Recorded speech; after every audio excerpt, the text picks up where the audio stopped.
और अब देहरादून से बड़ी खबर है, जहां अंकिता को न्याय के लिए एक्शन में सरकार। तो फास्ट ट्रैक कोर्ट बनाने का अनुरोध सरकार की तरफ से, परिजनों को 25 लाख रुपए की मदद दी जाएगी। तो राजधानी में कांग्रेस का जोरदार प्रदर्शन जो है वो यहां पर देखने को मिल रहा है। लगातार अंकिता के न्याय को लेकर कांग्रेस सरकार पर हमलावर है। इसी बीच ये बड़ी जानकारी आपको बता रहे हैं कि अंकिता को न्याय दिलाने के लिए सरकार पूरी तरीके से एक्शन मोड में एक्टिव नजर आ रही है। फास्ट ट्रैक कोर्ट बनाने का अनुरोध यहां पर सरकार ने किया, साथ ही साथ परिजनों को आर्थिक मदद देने का ऐलान भी सरकार की तरफ से। 25 लाख रुपए की मदद पीड़ित परिवार को दी जाए।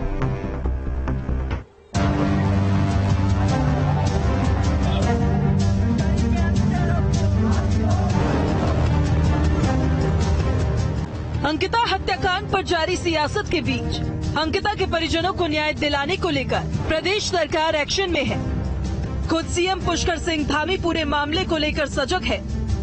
सीएम धामी ने अंकिता भंडारी के परिजनों को 25 लाख रुपए की आर्थिक मदद की घोषणा के साथ साथ जल्द से जल्द आरोपियों को सख्त से सख्त सजा दिलाने की बात कही है। पूरे मसले पर सीएम धामी ने कहा कि हमने न्यायालय से अनुरोध किया हुआ है कि मामले की जल्द से जल्द सुनवाई के लिए फास्ट ट्रैक कोर्ट बना दिया जाए। साथ ही उन्होंने कहा कि उत्तराखंड में इस तरह की घटना सहन करने योग्य नहीं। दोषियों को कठोर से कठोर सजा के लिए हमने कोर्ट से अनुरोध किया। एसआईटी सभी पहलुओं को देख रही है। टीम ने धीरे धीरे साक्ष्य जुटाने शुरू कर दिए हैं। सारे साक्ष्य न्यायालय के सामने रखे जाएंगे और केस को मजबूत किया जाएगा। वहीं अंकिता हत्याकांड को लेकर प्रदेश में सियासत जोरों पर है। पूरे मामले को लेकर कांग्रेस नेता सरकार के खिलाफ लामबंद है। राजधानी देहरादून में गांधी पार्क के बाहर कांग्रेस नेताओं ने जोरदार प्रदर्शन किया और प्रदेश सरकार पर जमकर हमला बोला। एसआईटी जो है वो किसके अधीन है? एक तो हम कह रहे साक्ष्य मिटाए जा रहे हैं, सबूतों को नष्ट किया जा रहा है और एसआईटी जांच कर रही है, तो किसके इशारे पर हो रहा है? तो अगर सरकार की नीयत साफ है, ईमानदारी है, तो उसमें सीबीआई जांच होना अत्यंत आवश्यक हो गया है और हाईकोर्ट के सिटिंग जज की निगरानी में जांच हो। केवल देहरादून ही नहीं बल्कि हल्द्वानी समेत कई शहरों में भी अंकिता को इंसाफ दिलाने और आरोपियों पर सख्त से सख्त कार्रवाई की मांग करने को लेकर लोगों का धरना प्रदर्शन जारी है। चाहते हैं कि अपराधियों को पकड़ा जाए, उन्हें तुरंत से तुरंत सजा दी जाए और कड़ी से कड़ी सख्त से सख्त सजा दी जानी चाहिए। मांग हम यही करें कि जल्द से जल्द विरोधी जो उनके कहते हैं जिन्होंने ये सब किया उन्हें सजा मिले, और हम ये चाहते हैं कि जो इसके पीछे सफेद पोस्ट उन्हें बचाने की कोशिश कर रहे हैं उनको भी जल्द से जल्द लाया जाए, उनको भी पकड़ा जाए और जो वकील इनका साथ दे रहे हैं उनको भी पकड़ा जाए।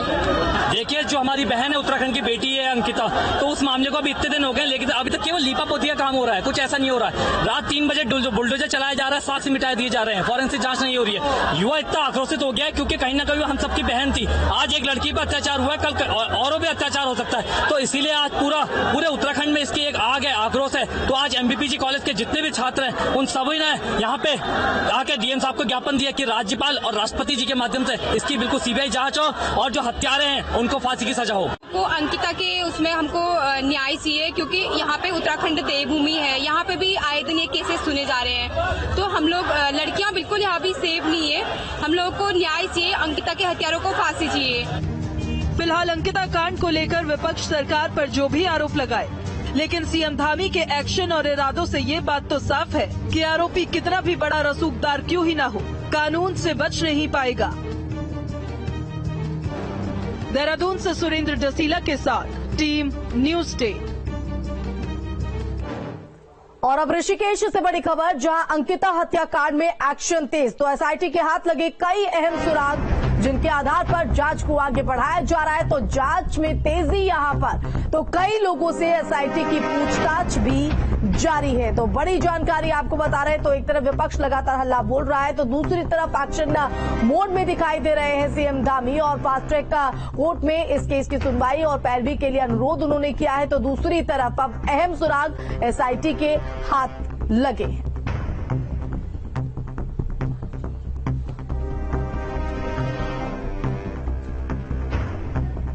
हमारा जो फर्स्ट आईओ थे, फर्स्ट आईओ ने 22 की इवनिंग में जहां जो पीड़िता का कमरा था, उस कमरे की प्रॉपर वीडियोग्राफी और जो वहां से पुलिस के अकॉर्डिंग जो चीजें प्रिजर्व करनी चाहिए थी कर ली थी। रात को कमरा लॉक हुआ था। नेक्स्ट डे मॉर्निंग में सारे एविडेंसेस को हमारी एफएसएल टीम ने, हमारी फील्ड यूनिट ने प्रिजर्व किया था। इस टाइप के डाउट की साक्ष्यों के साथ छेड़खानी हो सकती है या बिगड़ सकते हैं, ऐसा कुछ भी नहीं है। जो एविडेंसेस हमको चाहिए थे वो हमारे पास सारे ऑलरेडी हैं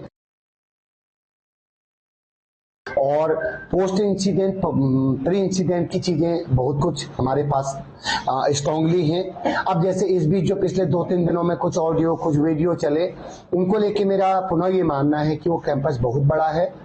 पूरे जो रिजॉर्ट था जहां घटनाक्रम हम मान सकते हैं या जहां पीड़िता का जिससे सीधा लिंक था, उसको हमने पूरा 1-to-1 स्टडी कर लिया था। तो कार्रवाई है, बहुत क्विकली हम काम कर रहे हैं और कोशिश करेंगे कि जल्दी से जल्दी जो हमारा एसआईटी के द्वारा जो इन्वेस्टिगेशन कंडक्ट हो रहा है वो अपने आखिरी मुकाम तक पहुंचे। और अब चमोली से बड़ी खबर है, जहां अंकिता हत्याकांड के बाद एक्शन में प्रशासन अवैध रिजॉर्ट होटल्स पर कार्रवाई जो है वो तेज होते हुए तो चेकिंग के दौरान खामियां मिलने पर संचालकों को नोटिस भेजा जा रहा है। तो अब तक कई ऐसे होटल संचालक हैं जिनको नोटिस भेजा जा चुका है। तो नियम के अभूत जो होटल यहां पर चलाए जा रहे हैं उनके खिलाफ कार्रवाई तेज होते हुए तो चमोली से बड़ी जानकारी, अंकिता हत्याकांड के बाद लगातार प्रशासन एक्शन में जुटा हुआ है। अवैध रिजॉर्ट और होटल्स पर कार्रवाई तेज। तो अंकिता भंडारी हत्याकांड में